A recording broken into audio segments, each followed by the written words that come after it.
Welcome to Women of a Certain Stage, the podcast redefining how we think about menopause. I'm your host, Lauren Chiren, a passionate advocate for breaking the stigma and empowering individuals to navigate this transformational stage of life with confidence and clarity. Here, we're diving into a new era of menopause support, featuring expert advice, real-life stories, and actionable insights. Whether you're curious about building your personal menopause plan or you're looking to make an impact, you're in the right place. Let's embrace the change together. How are you? I'm good. I've had a really amazing few days actually. So yeah, had a really good, lots of good stuff happening. So yesterday I went to mental health wellness community event in Salisbury at the Guildhall, and for a few months now I've been developing this pamphlet with a charity called Rethink Mental Illness to do with menopause and mental health. And it was published and it was there on the stand yesterday with my name on it and my website. And so, yeah, it was very exciting. So that was a great day. Oh, I'm so delighted for you. Yeah. I'm so delighted for you. Do you know what? Let's just start there. Let's just start there, right? Yes. Why not? Perfect. Why not? So how did that come about? Tell me more. So I did a workshop for Rethink Mental Health Illness, who are a sort of acute service and inclusion service for people with mental health in the community. They're a charity. And they, I'm not sure how they found, I know, somebody connected me. It was very strange. It was one of those weird moments. I was in a cafe doing my menopause chat group that I do once a month. And a friend saw me in there and she said, oh, you need to come and see this person, this lady I'm with upstairs. She works for this inclusion service and she really wants to talk to you. So it's one of those weird things, right place, right time. They both happened to be in the cafe at the same time. So after my group, I popped up to see them and she said, oh, I'd really like to talk to you. So we exchanged details and then we started talking on email about what they were wanting. And they basically had their service takes lots of phone calls from people with mental health to then decide how the service can suit them best. But they were getting a lot of stuff about women saying they were experiencing menopause symptoms. The staff didn't really know what to do with that information and they didn't know how to address it or what to say to them and how to, refer them on to people. They wasn't really sure. So they asked if I would train the staff. So I did a 2-hour training session on just menopause and health and then menopause and psychological changes so that they could, have some better, deeper understanding of what they were, getting with the questions and things on the phone, so they could support their clients better. And one of the members of staff who attended it was a chap called John, and he was involved in the sort of social media aspect of Rethink Mental Health. And he said, I've been thinking about doing a menopause and mental health booklet. They already had them for autism and they had them for men and mental health, and they would roll out a whole sort of event as part of publishing it. And he said, we could really do with doing one for menopause. Would you help? So let me stop you there, right? What qualifies you to write something like that? Tell me more. So my background is I've been a nurse for 20 years. I was a district nurse for about 9 or 10 years. After that, I moved to general practice, and I worked in general practice for 7 years, where I obviously saw lots of women with doing contraceptive checks and smears and everything. Because I'm a practice nurse, we do everything. And then I also worked in sexual health and reproductive health for a short while. And so I was learning a lot about menopause, and then I went into perimenopause myself, and I really, even though I had some knowledge, and even though I knew what was happening, I still fell off a cliff, basically. I also was dealing with a lot of other things at the same time. My mum was very, very ill, and then she suddenly got very ill and went into palliative care, and sadly she passed away in this period where I started this new job in sexual health. So actually, due to all that stress and everything, I decided to stop nursing, actually, to do with lots of the different symptoms I was experiencing, but lots of self-esteem issues. Starting a whole new speciality just felt completely too much. And so I stepped away from it, thinking it was going to be relatively temporary, but to help myself. I went and trained as a menopause champion, and I thought, okay, I'll get some understanding. And so I did this menopause champion training, and I thought, oh, I don't really understand this. And then this gave me the ability to start groups and maybe do a little bit of training for businesses and things like that. And then I thought, I need a bit more. I need something I can talk to people more one-to-one. And that's when I came across yourself online, and I was like, this is what I need. I need more to this. I decided I was sort of slowly moving away from nursing. I was thinking, I know this has been a passion of mine for quite a few years, to support women in menopause, even as when I was nursing, which is probably why I ended up moving to sexual health, because I tried to implement some menopause care in the general practice, and it was met with quite a lot of resistance, unfortunately, because it just wasn't funded. So they just weren't keen for me to have a queue of women out the door wanting menopause care when we weren't funded to support it. They wanted me to do the jobs that I was paid to do, and I can totally understand that, but it was frustrating because I really wanted to be able to provide this service, because I saw so many women every day. They'd come in for those checks, those female health checks, and I could see they were in perimenopause or were in menopause, and they were suffering and struggling, and they didn't have anywhere to go, and I didn't know where to send them. And at the point, I didn't even know there was a menopause clinic. And even then, if I did, it would have had an incredibly long waiting list. So we've seen waiting lists of over 18 months. Well, I waited 18 months myself to be seen in the menopause clinic, and the waits were part of the reason that I ended up having to leave my job, because I waited so long to be seen in gynecology for those menstrual issues, and then so even longer to be seen by the menopause clinic. And I thought, gosh, if I'm having these issues and if I'm struggling to cope, you're on the inside. I'm on the inside, not and being able to get the help and and support. I know how this all works, and I know why my body is. Well, I knew some. I didn't know all of it. I think I've learned loads over the last couple of years. But it was just, I thought, well, if I'm struggling and I'm in this position, just imagine how many other women out there are struggling every day, and maybe not even knowing they're in menopause and thinking there's something else going on. And actually, if you could reassure them that this was just, not just, that's a bad word, isn't it? But if this was menopause, this was the transition, this was the thing that was going to happen to every woman, and these were some of the things that you were going to experience, and they were like, oh, okay, so now I know it's easier to cope with. So I wanted to be able to do that for people, so that's why I did it. And that's how I ended up where I was.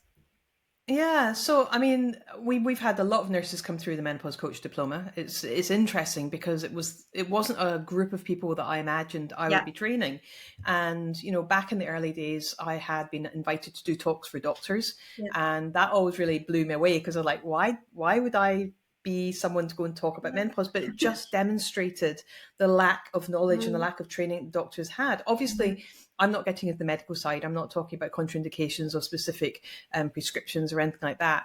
But in terms of putting me as a layperson, yes, I've got a really great depth of knowledge of menopause, as you know, but I'm not a medic, right? So it demonstrated to me very early on how limited the information that our doctors and nurses had. And obviously, locally here in Bristol, not obviously, but in Bristol, we had a funded menopause clinic. Funding was withdrawn. Clinic stopped. And unless someone wants to put their own pennies behind it, then it just doesn't happen. And I think that's just such a dreadful thing. I was very fortunate, because although my story was quite extreme, leaving my job thinking I had early onset dementia, my doctor did nail it very quickly, even although I had a premature menopause. So I love the fact that you are doing the work you're doing. No, not really loving the fact that you had to go on the journey that you did. But it's so common that menopause comes along at a time when we're caring for elderly relatives, we're losing parents, and I'm sorry you had to go through all of that. Thank you. So when you trained as a champion, and then you decided to take that further and deeper, and then come and train as a menopause coach, what was it can you remember what you were looking for? You said being able to do one-to-one work, but what were you really looking for to add to your skills and expertise at that point? I mean, coaching skills particularly. Because I'd done the champion training, and I'm a nurse, I felt I sort of got the grasp of the understanding of what was happening in menopause, but it was really the coaching I was looking for, and also something that I could deliver at the end of it. And when I was looking at what the coaching program offered, because you offered this plan that you could then literally take and implement, and that for me felt a really brilliant tool that I could then have. I wanted something defined that I could say, I can offer you this. So I've got all this knowledge and I can offer you my background, but I can also offer you this particular thing that's going to be able to take you through a process, that there's a goal that you want to achieve at the end. And I felt that was what was missing when I was doing my champion. I felt the champion role was brilliant for raising awareness and wonderful for doing presentations, but just didn't have that really one-to-one thing that I wanted. And I really because of my nursing background and I've come from a background where I was working very one-to-one with people. I was used to that consultation experience, but I didn't quite know how to take it into that world of menopause. And so and I really wanted to give people value for coming to see me. So feeling like they could get something really good out of it, and they were going to get, a sort of quantifiable thing at the end that they could say, oh, yes, I went through that process and now I feel I've got here.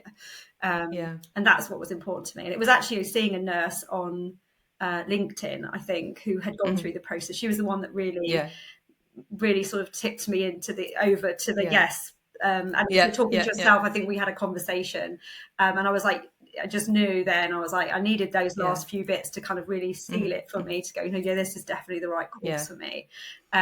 It just felt really aligned with where I was trying to go and where I wanted. And at that point, I was really definitely at the point where I was thinking, I'm going to change. I'm going to step out of nursing completely. It'd probably been about a year by then, and I'd always sort of thought at that year, that was the sort of tipping point to decide, I gave myself that year to sort of really like a kind of recovery and really working on myself and working where I needed to be to get my menopause symptoms better. And I thought at that point, I decide, am I going to go back to nursing or am I going to go and do something else? And that helped me make that decision, because I needed to have that something tangible thing to help me move forward. As opposed to and I think that's really interesting, because we had another nurse, I think she was in your cohort, but maybe a later cohort, and she had done the same thing. She was taking time out to review whether or not to go back to midwifery, and actually she did go back to midwifery, but she was incorporating both and gone back part-time instead of full-time. So I think, having that opportunity to study, to pursue your own personal development, professional development, and give yourself the time and the space to think about what's right for you, because what's right for you is not necessarily right for the next person. Absolutely. Right? So I think that's the key thing. So you came to the program because you wanted to have that tangible methodology that was tried and tested, there available for you, that you're going to be trained on and taken to support other people. What did you get out of the program overall, like the whole diploma program? What were your key takeaways? Well, I was actually really pleasantly surprised at how much I did still learn from the first section, which was with the experts. And I absolutely loved those weeks. They were really, really just so informative, and actually being able to speak to them at the end, that I hadn't experienced. So the champion training I'd done, it was all online, and you had experts and they'd put all that information in there. So it was really, really good quality information, but you didn't get to speak to them. So being able to actually ask questions and have those, hear other people ask questions, that you wouldn't have thought of, and really getting that really in-depth experience of having to talk to those real experts was brilliant. And the coaching clearly was obviously the biggest thing I wanted to be there for, and that was that excellent. I liked being able to be coached and coach within the experience itself. And then, having the practice clients and the scripts was really helpful, just to, when you're doing something new, to have that guidance all the way through, then having to sort of try and work out how you're going to say those things yourself was really helpful for me. And, obviously later on I can adapt them to, a little bit more to how I would speak and the ways I would do it. But it was nice to have that to really focus me through each step, which was good. So there was some really good elements, definitely. And I think that's one of the key things that was really important to me, because I'm on a mission to train 20,000 menopause coaches before I retire or die, whichever comes first. And I think that the kind of critical thing for me is that I don't want to lock anyone into my scripts, my presentations, my wording, my tone of voice, my personality. And I think it's very hard when you're given material that you have to then reproduce as you were trained. Yes. So I think one of the key things for me is to give you the skeleton. I always liken it to, if you're nursing, you know what to say to a patient, you know what the conversation is going to be like, you know the possible things that questions they're going to come up with, because you've built that experience up over time. But when you start coaching, you kind of need that building block to be able to just go, right, let's start here, then go here, then go here. And you can take those scripts that I've developed and you can then adapt them into your own tone of voice, put them in Yeah. the order that works best for you, and then create workshops and talks and many, many other things out of them as well. And I think that flexibility means that it's truly global. Yeah, So absolutely. It's like having a mentor, I think, on paper when you've got it there. Because like when I've mentored and trained students in nursing, and obviously when you first start teaching someone, especially if they've got to make a lot of consultation, verbal consultation with a patient, they'll often just follow what you said. And you do the same when you learn something new. You just sort of copy what the person before said to you, and then you develop your own flow, don't you? And you start to say your own patter of words that you use to explain what you're trying to do. And I know that will come, but I'll use your scripts as guidance to help me develop that myself, which is great to have that there. So it's like having a mentor on paper. So you've got somebody I there. like that I can hear your voice when I'm reading it. You were stuck with me for 18 weeks. I get it. I'm sorry. No, it's great. It's great. It's like having a mentor. It's funny. Still sat there, and going, so it's brilliant. I know. I was recently doing a talk over in Johannesburg, and as courtesy of my coach having given me the opportunity to go and do that, and I remember at every stage thinking, what would he like me to say? How would he like me to present? And I could have his voice in the back of my head about any questions or decisions, because I've had that much time with him that it's kind of like it's just imprinted there. It's good just to have it in the background. I know. So thinking back to, you made the decision that you're going to commit the time, you're going to commit your investment into creating this opportunity for yourself to become a menopause coach on top of all your other existing skills, which are already amazing. And what do you wish you'd known? This is something I guess I'm always curious, because this helps me learn and grow as well. And it also helps anyone listening who is maybe thinking about training to become a menopause coach. But what might you have liked to have known before you started the journey to have helped you that you didn't, if anything? I can't think of anything, actually. I think it all went as I expected it to be. And I think Cool. I mean, maybe the only thing I can think of was having some knowledge over who I might pick for a client. And knowing that it was probably, because initially when I came into the program, I remember thinking, I can, so and so down the road would be good, but then I actually was thinking, no, actually it was suggested that it was probably better to have somebody you didn't know, and That's right. to get that real true kind of feedback from them. And so it made me maybe think differently about that, but it didn't really hinder me, and in fact it made me actually be able to do something more out of the box than I thought I would. So one of two of us in the course, we found each other a client. And so that was been great. So one of the one person who was my friend down the road, I managed to get her still coached by someone else on the course, which was fantastic. And then the other one, I put myself out there a little bit and put it out on social media on my group and said, anybody want to do this? And so I could have my face-to-face client, and because I did one online and one face-to-face. And so that was nice, because it made me sort of ask the question and put myself out there as a potential coach. So that was interesting. So there's nothing I would really think I would need to know other than just that, that might be a good idea to be thinking about in ahead of time. That's interesting. I love that, because I deliberately, actually with the current cohort, it's quite interesting because I deliberately will not talk about the practice clients until we get to week 3 of the Menopause Plan, which for anyone listening is much later than I normally do it.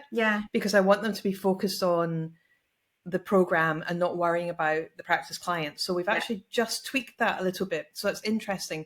And I think you're right. It's always better, and I always say to people, it's always better to work with people you don't know, because part of coaching is about letting go of judgment and getting really curious. And that can be really tough to do. Really tough to do with somebody that you have knowledge of already, especially someone close. But the purpose of having you find your own clients is obviously built into that deliberately. It would be very easy for me. I have thousands of people, I could happily hand over, to be coached as part of the practice cohort.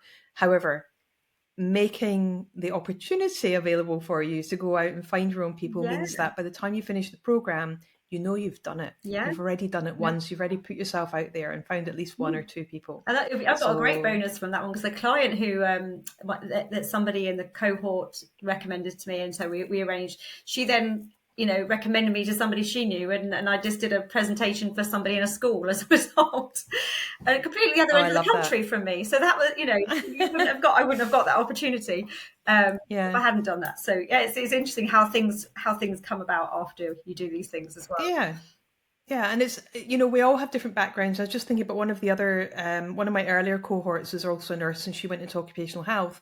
And interestingly, I had a couple of new coaching clients come my way, but I just didn't have the capacity. But I knew what they were looking for, and I knew she was a really good fit. So she went and had a conversation to make sure that it really was a good fit, and it wasn't just me thinking that it would be. But halfway through the menopause plan, one of this woman's colleagues needed a coach. And so all of a sudden, Julie had said to me, "Oh, is it okay for me to take them on, or do they need to go to you?" And I love that, supporting each other, lifting each other up. Yeah. And the more we help each other, the more we grow and the more we develop together. No, I totally agree. Yeah. I think supporting and collaborating each other is great, because you can all bring different skills, can't you? And then also, different background knowledges and all that. We're all different people in the way we coach as well, I imagine. So, it's everyone's going to meet and suit somebody else, aren't they? You're not all going to be we're not all the same coaches, even if we're teaching the same thing or talking about the same thing. Exactly. So you mentioned that you have a group or a regular meetup. Tell me a bit more about that. So I've got 2 regular meetups now. I've got one in the daytime in a local cafe called just the Menopause Chat Group. Not very exciting. Whereabouts is it? That's what it says on the tin, basically. Absolutely. Yeah. And that's been going since October. So just do that once a month, and we meet up for a couple of hours. I do like a little mini kind of workshop, just to kind of get the conversation going, really. Not that they really need getting going. They normally just want to chat anyway. But I normally bring a subject, we might do osteoporosis, or we might do hot flushes or something like that, just to start, and it gets the conversation going. And then I've got another one in the evening, again, once a month. And it's the same concept. It's just that it's in the pub and in the evening, just to get, open it up to more people, really. And I'm just about to start another little one in another town centre, and a little cafe that my friend owns, and she was like, "Come and do one there." So, do you want to share where these all are? Yeah. So my first, I'm in Salisbury. So the one I do is the Menopause Chat Group is the Boston Tea Party in Salisbury, and I do that the first Friday of every month, and it's at 10 till 12, and we're on the first floor. And the other one I do is called the Menopause Mingle, and that is at the Coach and Horses pub, also in Salisbury. And that is 7:30 till 9 p.m. And that's the 4th Monday of every month. And then the one in the Wilton is called the Crafty Cup. And that's one-off one at the moment. We're going to see how it goes. That's going to be happening on the 14th of June at 3. Yeah, I love that you're doing that. It's exactly how I started out as well. So I collaborated with a local charity, Windmill Hill City Farm here in Bristol. We advertised the first Sunday morning of every month. People came along, sometimes before, sometimes before 44. You never knew how many people would turn up. But if one person turned up, it was one person that you were able to support and be there for. I never worry. I don't charge for it. They're free to attend, because to me it feels more about connection and people finding out who I am, and learning what I actually can do to support them, and just building trust and knowledge that I'm there, really. And so that I found them really, really beneficial. And if you do just get 1 or 2 people, you just have an incredible conversation. Yeah. Like you just sometimes the smaller groups are really powerful. Yeah, they often are the best ones. I had one recently, and the 2 ladies that turned up were so supportive of each other. One had been through menopause, and one was in medical induced menopause in her early 30s, and so she really felt like she had nobody to talk to, and nobody understood the sort of mental health element of it, and so talking to this lady who'd been through the whole thing, and she just really sort of was so empathetic, and just really was supportive of her, and which was lovely. I think both of them went away feeling great from it. And I also have a little WhatsApp group that's attached to them both, so they can all continue to have conversations. So they get the support from each other, and I'm on the group. So if there's something specific that they need answering, I can pop in and answer. But I've seen such lovely support going on between people in the group. If someone's having a bad day, or they just want to pop a silly meme on there just to cheer everybody up, it's just a nice space, which has been lovely. So enjoy I love catching up. I love catching up with everyone and finding out what they're up to, and you're just doing so much amazing work. So what's next? Where do you want to go next? What do you want to do next? What lights you up? So my goal, we've got a little cohort WhatsApp group, and we have a monthly, is it monthly? A monthly meeting now we have on a Teams chat, and there's many of us who can turn up, and we just talk about where we're all at, what we're doing, and and support each other with all different because you've got all this new stuff we all have to learn, like to do with social media and websites and all this. So my next step, we all made ourselves a priority goal for the next month. And mine is to lock down my dates for my small group coaching. So I've had a little go doing a small group coaching session with one of my free peer support groups. We had 7 people and it went really, really well.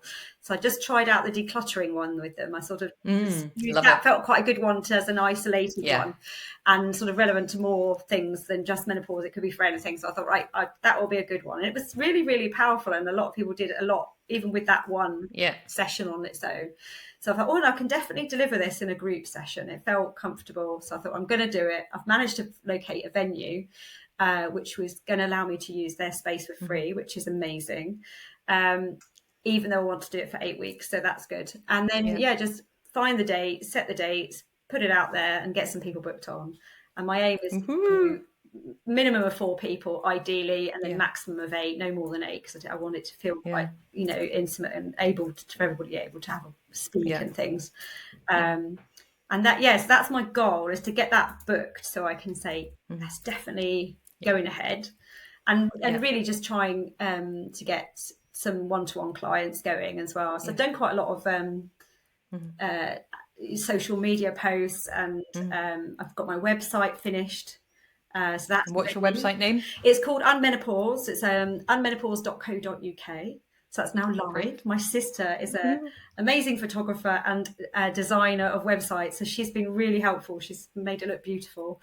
So that's ready to go, and it's there. It's live, and so that's been great. And I did a photo shoot and everything, so that was good fun. So I was just stepping into a different world that I've never experienced before. Right, exactly. And I think, it's very, very common for the people that are nurses or teachers or have been in industry for a long time and maybe not worked for themselves.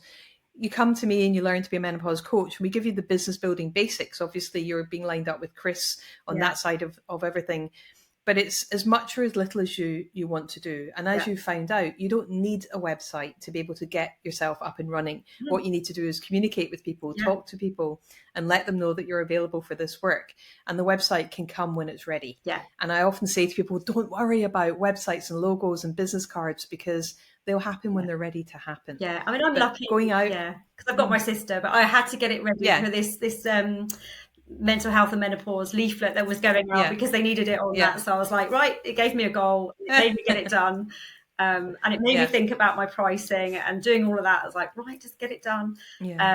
Amazing. And I did a legal course as well to make, so I learned how to, write contracts and how to do my terms and conditions and how to do website compliance. So that's been a big learning curve as well. I've done I did a course with that. So I've got lots of templates now that I'm ready to go, which is really nice. It feels really safe, and I'm a sort of person that needs everything lined up and ready. So I can, I can still do things, but the really big stuff, I need to feel like I've got everything in place. And that's what I've been doing. But yesterday I had a great day because I went out with a neurodiversity coach that I've linked up with, and we're doing a webinar next week on neurodiversity and hormones. And so we thought, we're going to hit the town.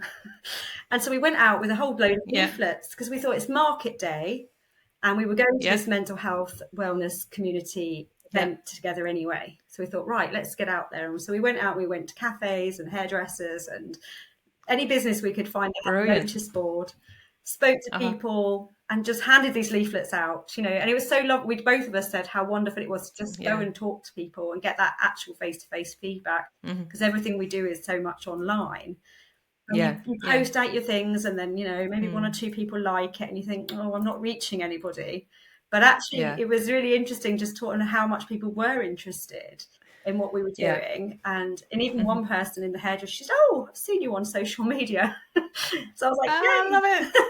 I'm It's being working. It's recognised." working. And it's fascinating because so many people watch what's going on social media, Mm. but they don't comment or they don't Yeah. like. So you don't know they're watching, Yeah. but they are watching. And often I'll get booked for a talk, or I'll have someone contact me asking about becoming a menopause coach or a menopause champion, or I'll have someone, just want to invite me in to do workplace training because they've been following me for the last couple of years on LinkedIn or Yeah. somewhere else. And I've never met them. I don't Yeah. know anything about them. And I've got no clue. And yet they know everything about me. Yeah. And it's the weirdest thing, Yeah. right? It's the weirdest thing because all of a sudden this person, they know where you've been working, where you've been traveling, what you've Yeah. been doing, how many courses you've run. And you're like, this is interesting. I don't know anything about you apart from maybe something on your LinkedIn profile. So yeah, it's the invisible. I don't know what the best way to describe it, but it's like this invisible magic that goes on in the background Yeah. with social media, and it does work. But we just have to be consistent, and I think Yes, that's the you most do. important thing. I've definitely been learning that about social media, about the importance of posting regularly. So, like this month in May, I've just decided one way to sort of push the algorithms up really, but like just to get out there, you get people to I've done what I've called May meditation and mindfulness. So every day I'm just posting something about meditation and mindfulness. It might be just that I went for a walk and I saw a beautiful river, or and I'll just post something about that and take some photos. Or the other day I recorded the birds singing when I went on a dog walk, and it's a glorious day and the sun was shining and there was all the trees above me and the birds were like singing really loudly, and I thought, oh, this is beautiful. I'm gonna film this and then I'm gonna post that.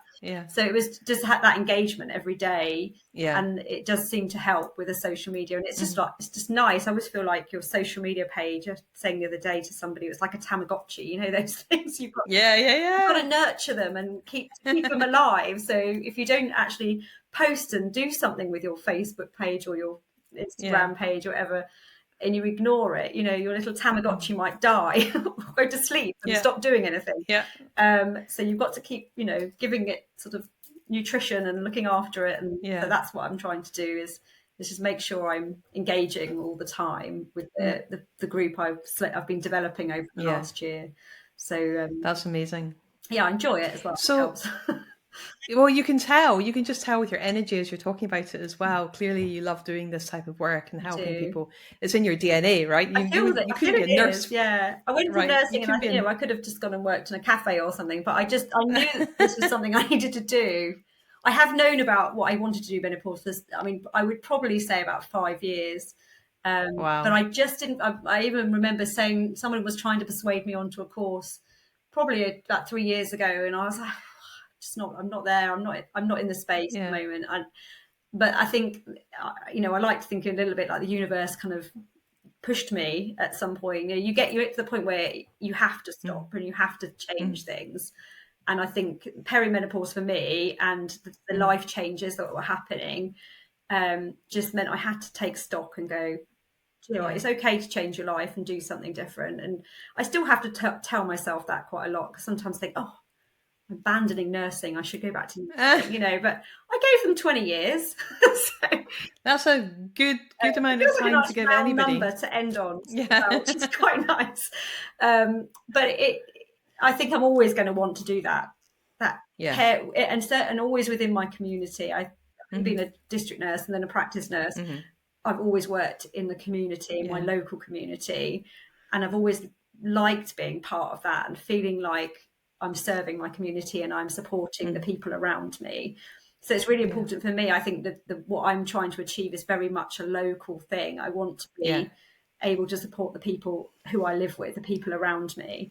So that, because I know those services aren't there in our, we do have a menopause clinic, but it's, hugely overrun, and there is, GPs, it's a bit hit and miss, whether people get the right support, and they don't have the time. I know, I've been there and worked in the surgeries. I know how time precious it is and how relentless their role is. They don't have 20 minutes, 30 minutes to spend, which we need as menopausal women. We need the time. We need to really be able to explain all the multitude of things that are going on, and then somebody put that picture all together and work out that actually that's probably menopause.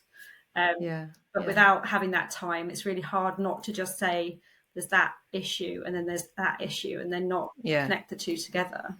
So and I think that's one of the things I love about coaching, is because we have that time with our clients and we have that opportunity to really go deep and to explore and to help them with their thinking and to work out and plan for themselves. So just looping back round and bringing you back to thinking about when you first started doing the program and training to be a menopause coach. What would you say to someone that's sitting on the fence and not quite sure whether it's right next move? What would you say to someone that's in that position at the moment? I mean, I would say, if your passion is to support people particularly on a one-to-one basis, or even on a small group basis, doing something like coaching just gives you that tool that you've got in your box of tricks, things that you can do to sort of really, because you can have the knowledge, which is great, but having the coaching skill, and it is a skill, and it's something I'm still learning, because even though I've done the course, I think it's you come out a bit like someone who's just learned to drive. It was the same when I was nursing. I qualified and then I had to learn. Most of my career was still learning, and so it gives you that tool, but it gives you those building blocks to build on and to learn how to have those not conversations, but how to have how to have those conversations, coaching conversation, to get what they need out of it. I think it's really important to consider that as an option if you're in that sort of mindset of wanting to work in menopause. I mean, it depends on where you want to go, but if you want to work with people one-to-one particularly, I think it's vital. Amazing. So just to wrap up, Caroline, give me one factoid about yourself that people wouldn't know unless you told them. Wow. I'm a singer. So I sing, and I've sung on lots of stages, but the one stage I sang on when I was young, when my passion for singing started, I sang in the Albert Hall in London, and I sung something called Carmina Burana. So I was a soprano, I was right at the very top, but I've always been a big fan of singing, so singing is my passion. So if people get to know me, they'll know that that's how I support my mental health is singing, because I sing with a choir, and I do that every week. No, never stop. Nothing stops me going unless there's some massive crisis, because it's just been such a huge support for me. So I really enjoy singing. So that's my thing. Beautiful. I think the closest I got to the stage of the Albert Hall was working backstage and then preparing the performers. I used to be a massage therapist, so I would prepare the performers before they went on stage and then calm them back down again when they came off on stage. But never gotten out front stage in the Albert Hall yet. So kudos. I love it. I mean, in the last few years, I've been working on my own confidence, and I now can sing a lead vocal on stage, whereas a few years ago, no way. I would have been absolutely. So it's all about building that confidence as well. But isn't that fascinating? I mean, I was going to wrap up there, but this is a really important point. Isn't it fascinating, right? We go through this whole kind of uncertainty, not knowing when we're going through post-menopause. And then we come out the other side and we're doing things that we'd never have dreamed of doing 5, 10, 15, 20, 30 years ago. And it just demonstrates what a beautiful way to close out and just demonstrate so much more is on the other side. Absolutely. New career, new skills, new opportunities. And I think we lose that fear that we have in our 20s and 30s. I remember being asked to be in a choir when I was in my 20s, and they said, "Oh no, you've got to audition." And I was like, "Oh no, I'm not going to do that." And I missed that beautiful opportunity because of fear. But I think I've really noticed as you move through your 40s and 50s, and I think this is something to do with what's happening in the brain and perimenopause, but that we do just slightly care less what people think about us. And you do just want to embrace joy, and you want to embrace, because I think you are aware, obviously we're getting older, and you know that time is getting less as you get, but so you want to fulfill everything with the best you can, and so we often end up changing careers and learning new skills. And so I think it should be seen as a really transformational and really wonderful part of life, I think, for women. So that's what I always try to encourage the thought process into as well. So this is a great thing. We've just got to get through some really tough bits first. But we're women. But with your help and with the coach's help, exactly. We can do that seamlessly, right? Exactly. We just need to get to people. Yeah, we just need to get to people before they hit that crisis I'm really point, trying right? to get to people when they're in their 30s and really start talking to them then, so they can not, hopefully they won't get so many symptoms because they'll be doing all the right things before they even get there. Exactly. Look, it's been an absolute pleasure chatting with you, Caroline. Thank you so much for your time. I'm looking forward to getting the feedback on today's session, and I'm wishing you incredible success going forward. Thank you so much. Thanks for having me. Thank you for joining me on Women of a Certain Stage. I hope today's episode inspired you to think differently about menopause and the incredible opportunities this stage of life brings. If you enjoyed this episode, please share it with 3 friends who need to hear this message. Don't forget to like, subscribe, and leave a review. It helps us reach even more people. You can connect with me on LinkedIn at Lauren Chiren, or visit our website at womenofacertainstage.com to learn more about menopause coaching, inspiring events, and corporate training. Until next time, let's continue making a difference, one conversation at a time.